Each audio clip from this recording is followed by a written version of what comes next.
that was great. Just to learn some of the little details of Estelle that we probably would never know, but her siblings know is fun. Moving along here, we're going to have a few more people sort of pay tribute to Estelle today. One thing I just wanted to say is that because of who Estelle is, I'm sure there are common themes throughout her life and her relationships with other folks. So don't feel too badly if you hear someone say that, well, Estelle and I went bungee jumping or skydiving, and you do the same thing. So if you and Estelle did go skiing in the Alps, trucking through Egypt, or trucking through Egypt, please say you can repeat it 100 times, because I'm sure there are little tidbits that will be of interest to all of us. So the next person who is going to talk a little bit about Estelle when she was in her 20s. That person will come up. We'll talk a little bit about Estelle when she was in her 20s. To be honest with you folks, I was asking Estelle a little bit about how she was when she was in her 20s. She said to me, Randy, you don't want to know. And I said, nah, I will leave it to someone else to tell me a little bit about it. So we're going to have Gwen Hewitt, who I understand knows everything about Estelle. And Gwen is going to come up here and tell us all the details. Gwen, the juicy things, the juicy ones. I think bring Estelle up so she can tell us. No. You get everything you know. No, but you know. So don't be too shy. She gets mad at you, we protect you. Give us all the juicy details. Yes, good. No, we have Gwen. You're not going to get the juicy details. Estelle has to come up and give that to us. We don't want her talking about it. You're going to have to tell us about it. So you tell us as best you can what are the good things and what are the bad things about her. Okay. Gwen Hewitt, everyone. I met Estelle in England as a student nurse. We were part of a small group of Jamaicans who went to do our training in Black Nazi Hospital in Essex. We had other students from other parts of England and also from Ireland and a couple from Africa. And in the 3 years we were together, we had a great life. We were young, we thought we were smart and stylish and all that kind of thing. We were stuff, partied and all that kind of thing. But there was a serious side because we were in England because we wanted to be nurses and we took that part seriously. And some of the things that happens when we were nurses common to most of us. But I will start with one incident when we worked on the medical floor with Sister Whiffen and Dr. Pollard. Now, Sister Whiffen, she worshipped Dr. Pollard, and he thought he was a god. So, you know, when he was going to do his round, the poor little student nurse was just scurrying around like a wild thing, you know, making the beds, having the patients sit upright with their counterpane up on their chest, straightening the bed tables, straightening the wheels, and then Dr. Pollard would come and kind of stayed out of his way, and he was gone. And he also was a doctor who taught us something about medicine. But he just lectured, and he didn't ask questions, and he was gone. But Sister Whiffen too had her problem. She couldn't leave work. Even on her days off, she'd turn up just to see how things were going.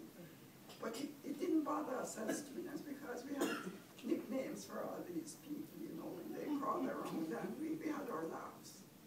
But there's something now that's specific to Estelle. She worked on the male surgical ward. And those days they did a lot of prostatectomies. There were no drainage system. There was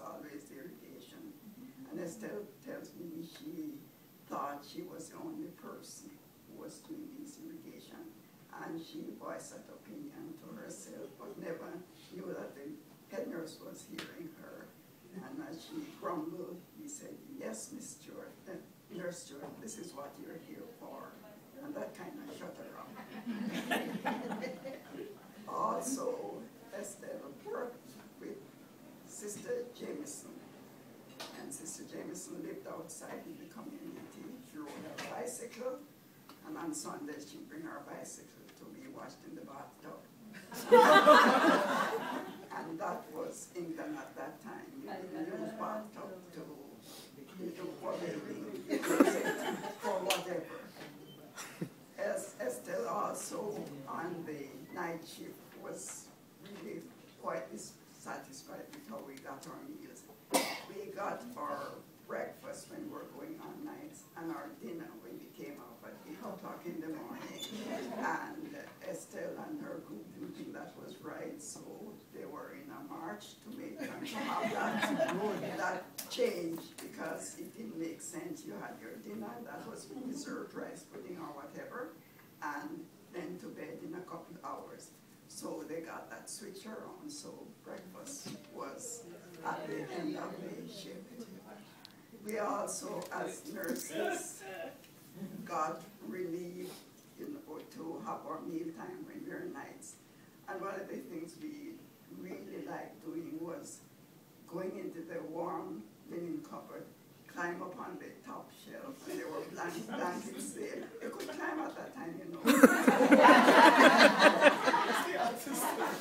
and then when you were up there, maybe it's 2 hours, and then somebody would wake you because we combined the meal times.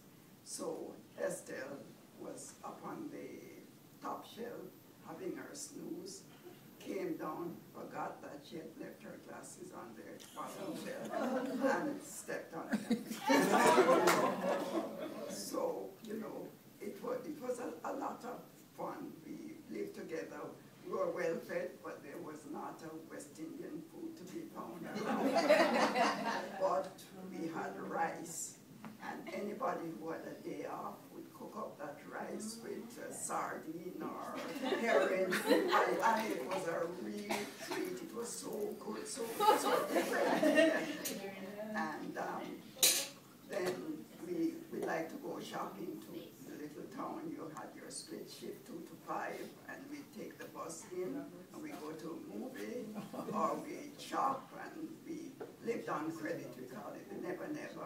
And we went to Mr. Nichols' store, and we wanted to buy a pot or an iron, and all that was on credit, but it was fun. Then we also had the dances, because we were not very far from an American air base. And we were... It's getting juicy now.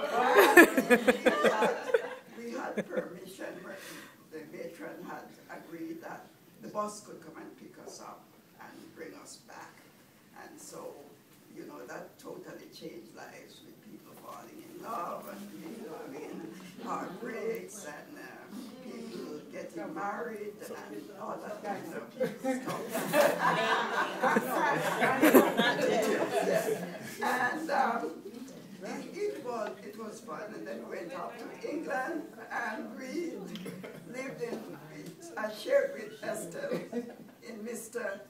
Smith's flat. Estelle, you remember Mr. Smith? Oh, sure. Mr. Smith had such a busy life because he wanted to know everything that was going on, who was coming, who was going, what time did they leave at all? And so after a time, we got fed up with Mr. Smith and we left. And then they were recruiting for Canada, and that was when Estelle went to Windsor and then on to Toronto. And some years later, I went to St. Catharines and then on to Toronto. And here we are, Estelle. It's been a good life. You've been a friend for all these years. You've been there for me whenever I needed you. And God bless.